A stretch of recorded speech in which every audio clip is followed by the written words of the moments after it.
농사가 이제 점점 더 바빠지고 있습니다. 농 갈고 밭 갈고 씨앗을 준비하기도 합니다. 그리고 과수원을 하시는 분들은 이미 지난 전정에서부터 계속해서 농사가 시작이 되었습니다. 농사를 짓다 보면 세상에 공짜가 없다라는 사실을 너무나 정확하게 알 수가 있습니다. 땅은 거짓말을 하지 않습니다. 농작물들은 거짓말을 하지 않습니다.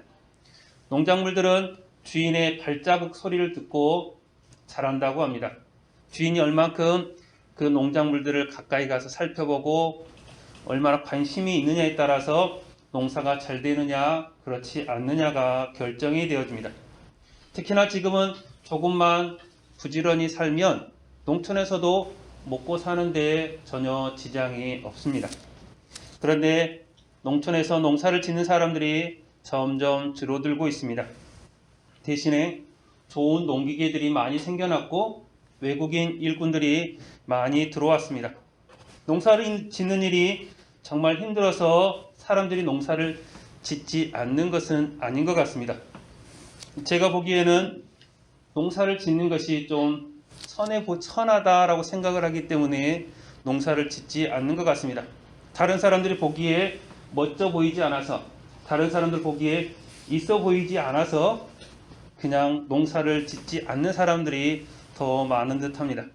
도시에서 일하는 사람들보다 시골에서 일하는 분들이 경제적으로나 정서적으로나 훨씬 더 안정적인 삶을 사는 것을 볼 수가 있습니다. 그럼에도 그들은 도시에서 살고자 합니다. 중요한 것을 희생하면서 도시 생활을 하려고 합니다. 우리는 살아가면서 무엇이 중요한지, 우리 삶 가운데서 우리의 삶을 지탱해 주는 것이 무엇인지 우리는 분명하게 알아야 합니다. 오늘 본문은 예수님께서 세상에서 가장 소중한 것을 얻기 위해서 희생한 모습이 나타나 있습니다. 오늘 말씀을 통해서 예수님의 희생과 우리가 놓치지 말아야 될 가장 소중한 것이 무엇인지 알아가는 귀한 시간이 될 수 있기를 바랍니다. 우리는 힘들고 어려운 것들을 많이 싫어합니다. 몸으로 하는 일들을 그렇게 좋아하지 않습니다. 그런데 도시 사람들은 돈 주고 운동을 합니다. 물론 일과 운동은 다르지만 열심히 일하는 사람들, 열심히 육체 일하는 사람들은 운동을 하지 않아도 굳이 따로 몸 관리를 하지 않아도 될 것입니다. 그런데 현대인들은 열심히 직장에서 일하고 밤이 되면 피곤할 텐데 돈 주고 시간 들여서 다시 또 운동을 하는 것을 볼 수가 있습니다. 노동을 하지 않기 때문에, 육체적인 노동을 하지 않기 때문에 그들은 살이 찌고 비만해지는 경우들이 많이 있습니다. 육체 노동이 결코 불행하거나 힘들고 어려운 것만은 아니라는 것을 우리는 알아야 됩니다. 오히려 창세기에서 하나님께서 우리에게 생육하고 번성하고 땅을 다스리라 하신 그것이 바로 우리에게 축복이듯이 우리가 이 땅에서 살아가면서 노동을 하는 것, 그것이 바로 우리의 축복임을 여러분들이 믿으시기를 바랍니다. 오늘 14절에 보면 이렇게 기록합니다. 모세가 광야에서 뱀을 든 것 같이 인자도 들려야 하리니 라고 말합니다. 이스라엘 백성들이 광야에서 하나님께 불순종하며 불평하기 시작했습니다. 그때 하나님께서 이스라엘 백성들에게 불뱀을 보내어 병을 주셨습니다. 그리고 회개했을 때 노스로 뱀을 만들어서 창대에 높이 달라고 했습니다. 그 불뱀을 본 사람들은, 노스로 만든 뱀을 본 사람들은 다 치유함을 받았습니다. 그런데 창대에 높이 달린 그 뱀을 보면서 저거 보고 믿을 것 같은, 내 병이 나을 것 같으면 내가 손에 장을 친다면서 그 장대에 달린 뱀을 보지 않는 사람들은 다 병으로 죽음을 맞이했습니다. 즉 14절에서 말하는 광야에서 뱀을 든 것 같이라고 하는 말은 예수님께서 십자가에 달려 돌아가시는 일을 말하고 있습니다.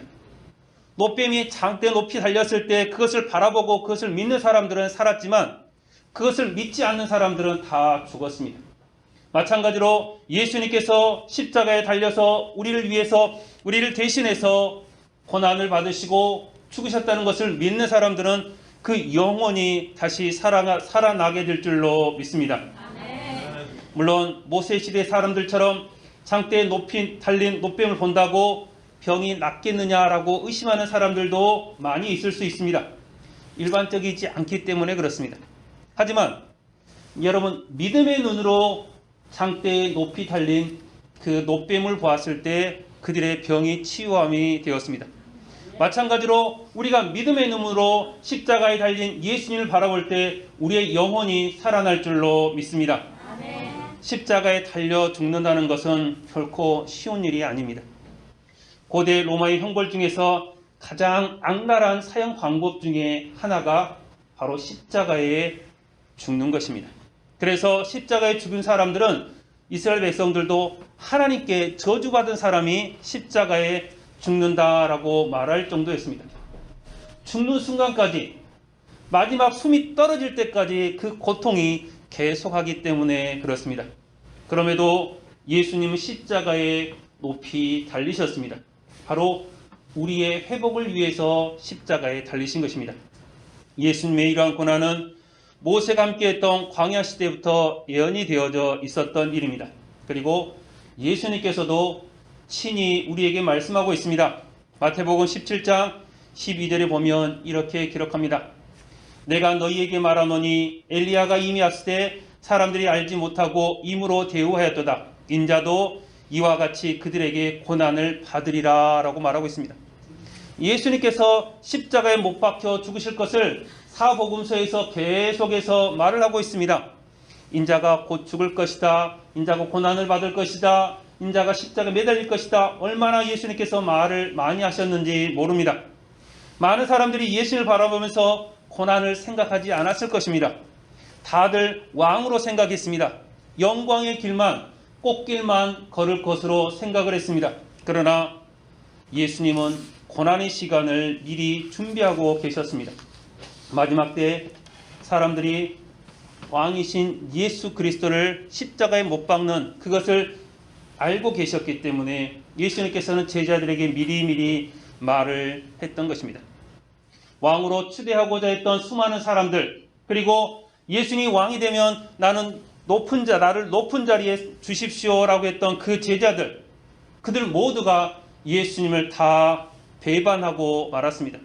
나는 죽기까지 예수님을 따라가겠습니다라고 했던 그 사람들까지도 예수님을 배반하고 말았습니다.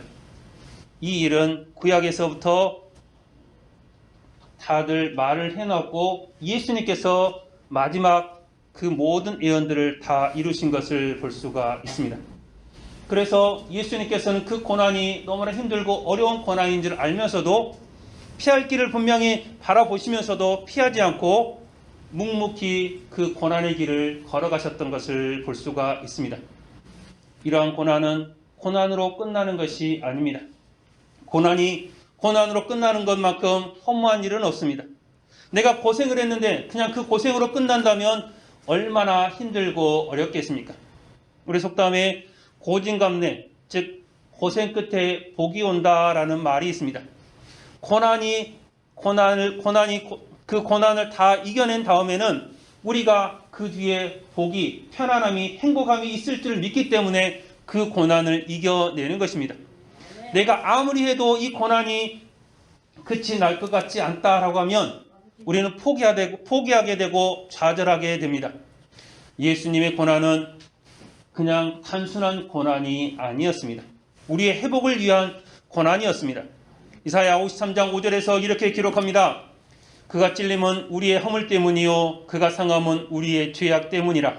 그가 징계를 받음으로 우리는 평화를 누리고 그가 채찍에 맞음으로 우리는 나음을 받았도다 라고 말하고 있습니다. 예수님의 고난은 예수님으로 인한 것이 아니라 우리의 죄를 인한 것입니다. 예수님의 고난으로 인해서 우리가 하나님과 평화를 누리게 되었고 죄악된 우리의 삶이 이제는 하나님 안에 거룩한 삶으로 회복이 되었습니다. 이보다 더 큰 축복이 없습니다. 예수님께서 말씀하신 것처럼 의인을 위해서 죽는 사람이 간혹 있습니다. 자기의 소신을 위해서 죽는 사람들도 간혹 있습니다. 하지만 나의 원수된 사람, 죄인을 위해서 죽는 사람은 아무도 없습니다. 오직 예수님밖에 없습니다. 예수님께서는 원수된 우리를 위해서, 죄인된 우리를 위해서 골고다의 길을 걸으셨고 십자가에 매달려 죽음을 맞이하셨습니다. 사랑하는 성도 여러분, 예수님의 고난을 우리는 절대로 잊어서는 안 됩니다. 예수님의 고난을 헛되이 만들어서도 안 될 것입니다. 다른 날보다 사순절 기간 동안에, 특별히 이 사순절 기간 동안에만이라도 예수님의 고난을 묵상하는 여러분들이 되시기를 바랍니다. 예수님의 고난은 그냥 견디기 쉬운 고난이 아니라, 다른 사람들에게 그냥 보여주기식 고난이 아니라, 선거할 때 선거 후보자들이 나와서 시장터에 가갖고 뭐 하나 먹고 뭐 일손 돕는다 하고 그런 보여주기식 고난이 아니라 정말 참기 힘든 고난이었습니다.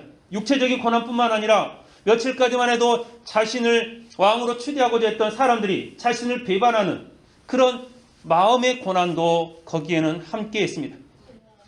다른 사람들이 자기를 왕으로 세우고자 했던 사람들이 호산나 호산나 외치던 사람들이 일주일도 지나기 전에 침을 뱉고 모욕하는 그런 마음의 배반까지 당했습니다.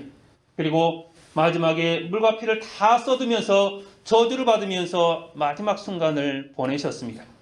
우리는 이 중에 한 가지만 우리 가운데 이런 고난이 와도 참기 힘들 텐데 예수님께서는 이 모든 일을 묵묵히 다 이겨내고 그 고난을 감당했던 것을 볼 수가 있습니다. 이 모든 고난을 다 알기에 예수님께서 겟세마네 동산에서 기도하십니다. 기도할 때 누가복음 22장 4절을 보면 이렇게 기록합니다. 예수께서 힘쓰고 예서 더욱 간절히 기도하시니 땀이 땅에 떨어지는 핏방울 같이 되더라 라고 기록하고 있습니다. 얼마나 간절하게 기도했으면, 얼마나 그 마음이 찢어졌으면 땀방울이 핏방울이 되는 것처럼 그렇게 간절하게 기도했겠습니까? 저도 기도를 해보면 그렇지만 여러분, 땀이 나기 전까지는 땀이 나도록 기도하는 것도 그렇게 쉬운 일은 아닙니다. 물론 더운 여름날 기도하면 가만히 앉아있어도 땀이 나긴 하지만 여러분, 새벽에 나와서 땀을 흘릴 때까지 기도하는 것도 쉽지 않은데 그 땀이 변해서 핏방울이 되도록 얼마나 간절히 부르짖으며 기도했겠습니까? 너무나도 고통스러운 고난이기에 예수님도 피하고 싶었지만 하나님의 말씀에 순종함으로 예수님에게 주어진 고난을 감당하셨던 것입니다. 예수님의 그 고난은 우리를 사랑하는 그 마음 하나로 우리를 건져내고자 하는, 우리를 죄악에서 건져내고 우리를 지옥에서 건져내고자 하는 그 사랑의 마음 하나로 이 모진 고통을 다 당하셨던 것을 여러분들이 기억하시기를 바랍니다. 이제는 예수님의 그 고난이 우리의 고난이 되어서 예수님의 십자가를 온전히 바라볼 수 있는 여러분들이 되시기를 바랍니다. 예수님의 고난은 구약에서부터 미리 예약되었던 고난이었습니다. 이 고난은 피할 수도 있었습니다. 그럼에도 불구하고 예수님은 피하지 않으셨습니다. 오히려 기도함으로 힘들고 어려운 고난의 길을 묵묵히 걸어가셨습니다. 이 고난은 사랑의 고난입니다. 하나님께서, 예수님께서 우리를 사랑하지 않으셨다면 결코 당하지 않아도 되는 고난이었습니다. 그렇지만 하나님의 말씀에 순종함으로 그 모든 고난을 예수님께서는 감당하셨습니다. 이는 우리를 살리는 귀한 고난입니다. 이제 우리도 이런 고난을 피하지 마시고 당당하게 예수님과 함께하는 여러분이 되시기를 주님의 이름으로 축원합니다. 이 고난이 고난으로 끝난다면 아무런 의미가 없습니다. 그러나 이 고난으로 인해서 우리에게 생명의 길이, 영생의 길이 열리게 되었음을 믿으시기를 바랍니다. 예수님의 고난은 우리를 영생으로 인도하는 고난이었습니다. 하나님께서 사람을 처음 만드실 때 보시기에 좋았더라라고 말씀하고 있습니다. 그리고 하나님께서는 사람들과 함께 동행하셨습니다. 그 모습을 회복시키고자 예수님의 고난이 필요했던 것입니다. 죄의 대가를 치러야만 그 죄의 대가를 치르지 않고는 하나님께서 우리와 함께 하실 수 없었기 때문에 죄의 대가를 예수님을 통해서 대신 치르게 해 주셨습니다. 15절, 16절, 17절에서 이렇게 기록합니다. 이는 그를 믿는 자마다 영생을 얻게 하려 하심이라. 하나님이 세상을 이처럼 사랑하사 독생자를 주셨으니 이는 그를 믿는 자마다 멸망하지 않고 영생을 얻게 하려 하심이라. 하나님이 그 아들을 세상에 보내신 것은 세상을 심판하려 하심이 아니요 그로 말미암아 세상이 구원을 받게 하려 하심이라 라고 기록하고 있습니다. 하나님의 뜻은 우리의 멸망이 아닙니다. 우리의 고통이 아니라 바로 우리에게 주시는 영원한 생명, 영원한 기쁨, 영원한 형통임을 믿으시기를 바랍니다. 그렇다면 예수님께서 우리에게 그토록 주시고자 했던 영생의 길은 무엇일까요? 요한복음 17장 3절에서 기록합니다. 영생은 곧 유일하신 참 하나님과 그가 보내신 자 예수 그리스도를 아는 것이니이다 라고 기록하고 있습니다. 영생은 하나님을 알고 하나님과 동행하는 것이 바로 영생입니다. 하나님과 함께하지 않는 삶이 바로 지옥의 삶이고 하나님과 함께하는 삶이 천국의 삶임을 믿으시기를 바랍니다. 천국이라고 하면 여러분은 어떤 곳으로 기억을 하십니까? 화려한 건물들과 아름다운 자연 환경들, 여러분 잘 먹고 잘 사는 것, 그것이 바로 천국이 아니라 여러분 세상 어디든지 예수님과 함께한다면, 하나님과 함께한다면 그것이 바로 천국임을 여러분들이 믿으시기를 바랍니다. 하나님과 이야기하고 하나님을 찬양하고 하나님과 매일매일 함께 동행하는 곳, 그것이 바로 천국이 될 줄로 믿습니다. 그곳에서 하나님과 매일매일 함께 동행하는 그곳에서 우리들이 영원히 사는 것, 우리의 영원히 사는 것이 바로 영생임을 여러분들이 기억하시기를 바랍니다. 그런데 하나님을 모르면, 하나님과 함께하지 않고 어찌 우리가 행복하겠습니까? 고생의 연속이 우리의 삶일 뿐입니다. 우리의 삶은 계속해서 연단이고 고생이고 험한 길을 가는 것뿐입니다. 그 안에 하나님이 계시지 않는다면, 그 안에 예수님이 계시지 않는다면 우리는 계속해서 그 고난의 삶을 살 수밖에 없을 것입니다. 예수님 우리에게 분명하게 말씀하십니다. 요한복음 10장 10절에 보면 도둑이 오는 것은 도둑질하고 죽이고 멸망시키려는 것뿐이요 내가 온 것은 양으로 생명을 얻게 하고 더 풍성히 얻게 하려는 것이니라 라고 기록하고 있습니다. 예수님의 고난은 우리에게 생명을 주시기 위한 고난이었습니다. 우리의 삶이 더 풍성해지기를 원하는 그런 고난이었습니다.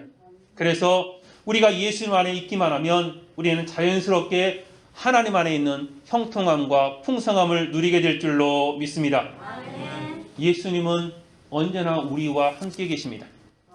우리에게 천국으로 가는 길을 알려주시고 인도해주고 계십니다.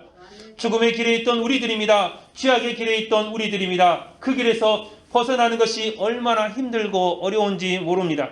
우리가 스스로 할 수 있는 일이 아닙니다. 쉽게 말해서 죽어도 벗어날 수 없는 길이, 내 스스로는 죽어도 벗어날 수 없는 그 길이 바로 죄악의 길이고 죽음의 길입니다. 그렇지만 생명 되신 예수님께서 우리를 위해 고난을 당하심으로 이제는 우리에게 생명의 길을 걷게 해 주셨습니다. 예수님은 우리에게 이렇게 말씀하십니다. 요한복음 14장 6절입니다. 예수께서 이르시되 내가 곧 길이요 진리요 생명이니 나로 말미암지 않고는 아버지께로 올 자가 없느니라 라고 하십니다. 예수님이 아니면 우리에게 길이 없습니다. 진리가 사라지고 거짓이 가득하게 될 뿐입니다. 생명이 아닌 멸망밖에 없습니다. 이유는 단순합니다. 예수님께서 우리가 가야 하는 길입니다. 예수님께서 우리의 생명이 되어주십니다. 예수님께서 세상의 모든 것에 진리가 되어주십니다. 우리가 구원을 얻어 하나님과 함께 동행하는 유일한 길이 바로 예수님입니다. 세상에 다른 길은 결코 없습니다. 예수님을 모르는 사람들은 다른 길을 많이 찾아보았습니다. 그러나 그 어디에도 예수님께로 천국으로 가는 길은 보이지 않았습니다. 예수님께서 천국으로 가는 유일한 길이라는 것이 바로 진리임을 여러분들이 믿으시길 바랍니다.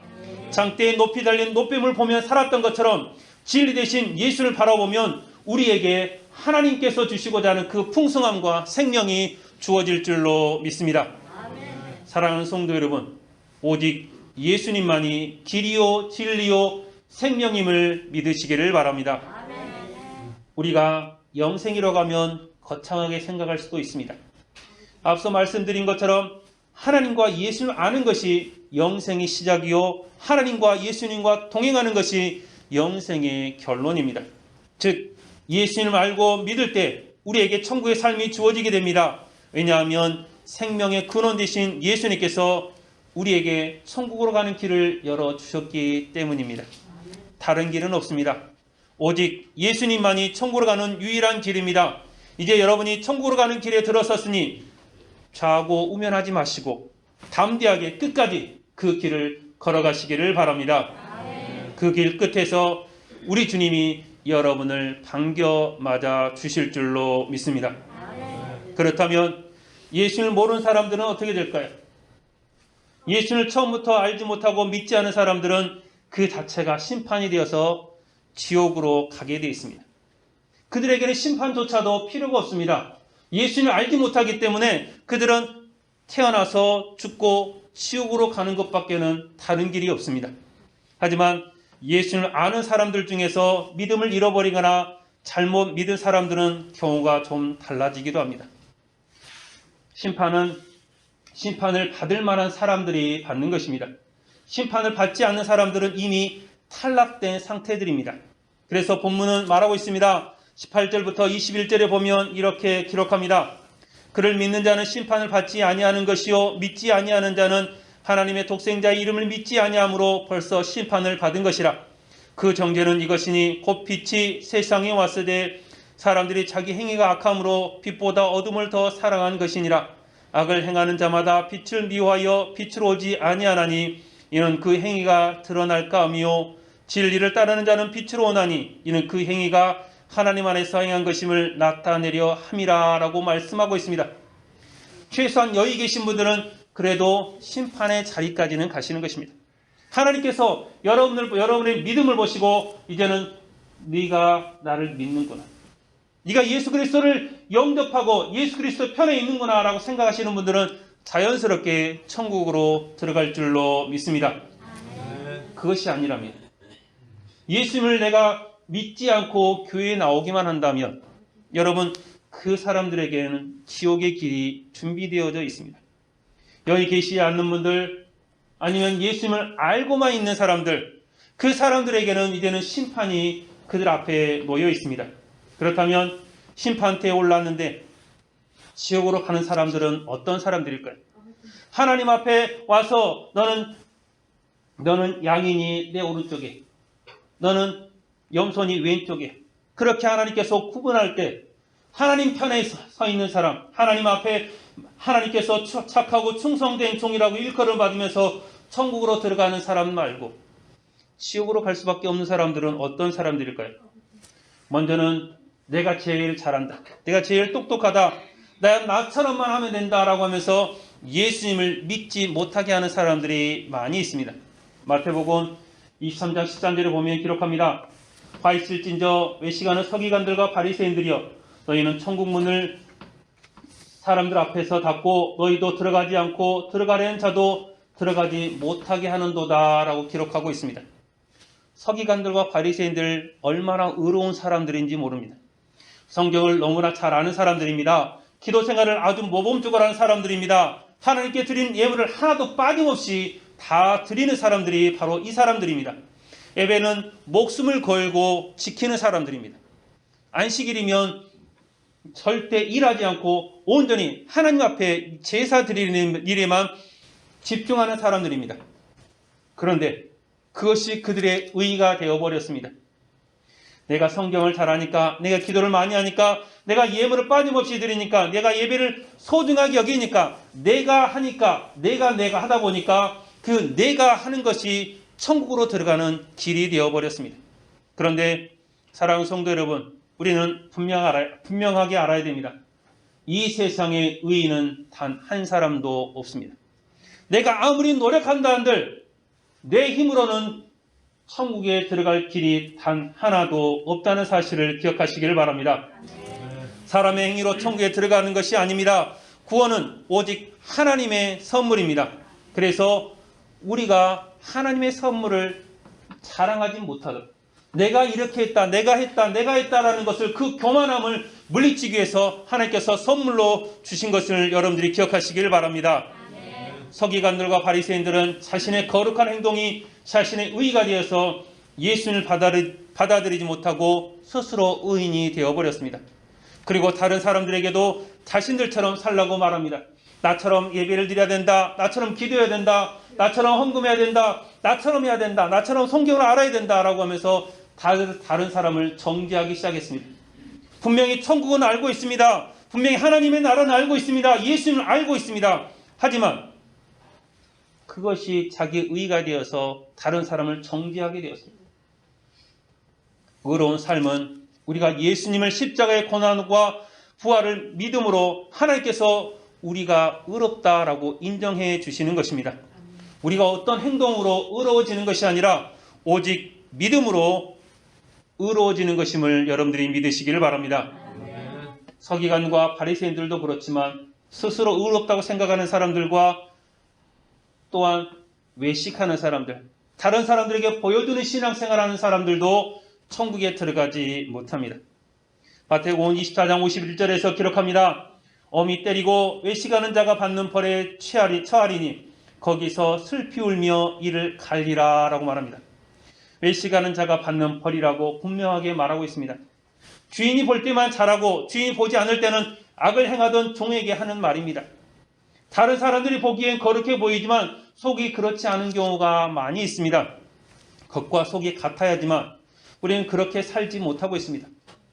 우리 안에 다른 사람이 모르는 죄가 분명하게 있습니다. 그럼에도 우리는 회개하지 못하고 그렇지 않은 것처럼 살아가기도 합니다. 물론 내 안의 죄를 다른 사람들한테 다 발설할 필요는 없습니다. 하지만 하나님 앞에 나와서 우리 안에 있는 죄를 다 고백하고 회개하는 일이 분명하게 필요합니다. 그리고 다른 사람들에게 보이려고 하는 신앙보다는 오히려 내 마음의 진실됨으로 하나님 앞에 나아가는 신앙이 필요합니다. 내가 죄인인 것을 인정하고 다른 사람을 섬기고 하나 되는 것이 우리에게 필요합니다. 난 그렇지 않아, 난 괜찮아, 나는 다 괜찮아.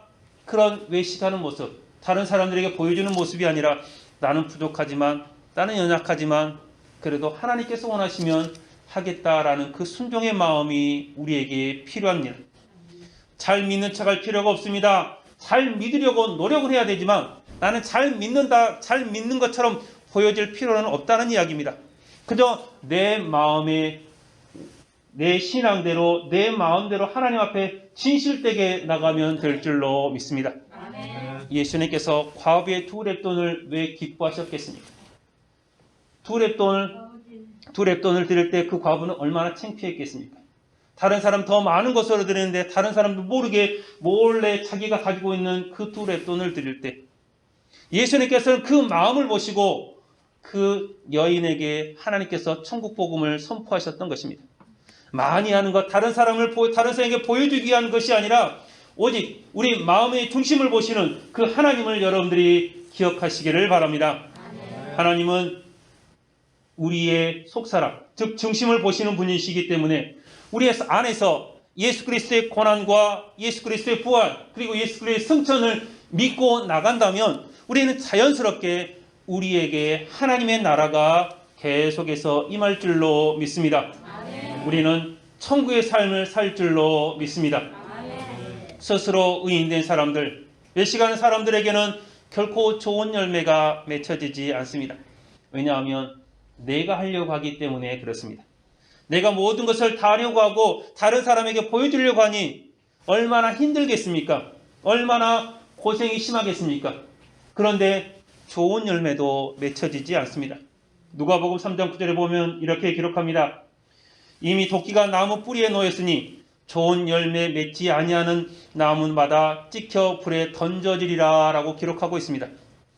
좋은 열매를 맺는 것이 너무나 당연한 일인데 그런데 근본이 되는 뿌리에 도끼가 놓여있으니 악한 것이 놓여있으니 어찌 좋은 열매가 맺고 어찌 좋은 나무가 되겠습니까? 사랑하는 성도 여러분, 가지가 나무에 붙어있지 않는데 어찌 좋은 열매를 맺을 수가 있겠습니까? 우리는 삶의 근본에 예수님을 둬야 합니다. 하나님 곁에 붙어 있어야만이 우리가 하나님의 의로운 열매를 맺을 수가 있을 것입니다. 좋은 열매를 맺지 못하는 나무도 겉보기에는 괜찮은 경우가 많이 있습니다. 속이 다 썩어져도 겉보기에는 괜찮은 나무들이 있습니다. 하지만 전문가들은 다 알고 있습니다. 제가 여러분들의 과수원에 가서 나무를 보면 다 좋아 보입니다. 잘 모르는 제가 보기에는 좋아 보이지만 전문가들이신 여러분들이 보기에는 어떻습니까? 이 나무는 이래서 안 좋고 저 나무는 저래서 안 좋고 하는 것들이 얼마나 잘 보입니까? 하나님도 마찬가지입니다. 사람들이 보기에는 그냥 다른 사람들이 겉보기에 참 좋다, 괜찮다라고 하지만 사람의 전문가이신 하나님께서는, 우리 모든 것을 알고 계신 하나님께서 우리를 보실 때에는 우리 안에 얼마나 썩어져 있는지, 우리 안에 얼마나 튼튼한지 건강한지 다 알고 계십니다. 그래서 우리는 내 안과 밖을 같이 만들 수 있어야 합니다. 다른 사람들에게 보이기 위한 신앙이 아니라 내 안에서 내 진실된 마음을 하나님께 드리는 신앙생활을 해야 될 줄로 믿습니다. 우리 삶의 중심에 예수님을 모시고 살아가시기를 바랍니다. 그것이 바로 우리를 위해 고난받으신 예수님을 온전히 섬기는 일임을 여러분들이 믿으시기를 바랍니다. 스스로 의롭다고 생각하는 교만한 사람들은 예수님이 필요가 없을 것입니다. 자신의 의로 천국에 갈 수 있다고 생각하기 때문에 그렇습니다. 그러나 의인은 단 한 사람도 없다고 로마서에서 분명하게 말하고 있습니다. 이들은 자신도 천국을 가지 못하고 천국에 가고자 하는 사람들도 천국에 못 가게 다 막아버리는 사람들입니다. 그래서 이들은 모두가 천국 밖에서 슬피 울며 이를 가는 것입니다. 천국을 아니까 더 서럽고 더 슬프게 우는 것입니다. 그런데 잘 믿는다고 하면서 열매가 없는 사람들도 마찬가지입니다. 말은 번지르하지만 삶을 보면 아무것도 없는 사람들은 누구도 믿지를 못합니다. 왜냐하면 그들의 삶에는 예수를 믿는 모습이 없기 때문에 그렇습니다. 교만하고 보이기 좋아하고 열매 없는 신앙은 사단 마귀가 좋아하는 신앙입니다. 우리에게 이런 모습이 없이 예수님의 고난과 예수님의 부활 승천을, 예수의 영광을 온전히 다 받아들이고 그것을 마음 중심에 새기는 여러분들이 되시기를 바랍니다. 우리 모두가 예수님을 중심으로 살아서 하나님과 함께하는 천국 영생을 누리는 여러분들이 다 되시기를 주님의 이름으로 축원합니다. 사순절이 계속되고 있습니다. 예수님의 고난은 우리를 위한 사랑의 고난이었기 때문에 예수님은 결코 피하지 않으셨습니다. 예수님의 고난을 받아들이는 사람에게는 예수님의 부활도, 예수님 안에는 영생도 함께 있을 것입니다. 그러나 교만하고 외식하면서 예수님을 배척하고 삶에서 예수님의 흔적이 없는 사람들은 밖에서 슬피 울며 이를 갈게 되는 날이 올 것입니다. 우리는 이 땅에서도 잘되는 사람이 되어야지만 예수님께서 준비해 놓으신 천국이 우리를 기다리고 있음을 여러분들이 기억하시기를 바랍니다. 요한복음 14장 1절에서 3절엔 이렇게 기록합니다. 너희는 마음에 근심하지 말라. 하나님을 믿으니 또 나를 믿으라. 내가 내 아버지 집에 거할 곳이 많도다. 그렇지 않으면 너희에게 일렀으리라. 내가 너희를 위하여 거처를 예비하러 가노니 가서 너희를 위하여 거처를 예비하면 내가 다시 와서 너희를 내게로 영접하여 나 있는 곳에 너희도 있게 하리라 라고 기록하고 있습니다. 이 땅에서의 삶으로 끝나는 것이 아니라, 고난이 고난으로 끝나는 것이 아니라 영원한 생명이 우리에게 주어졌음을 믿으시기를 바랍니다.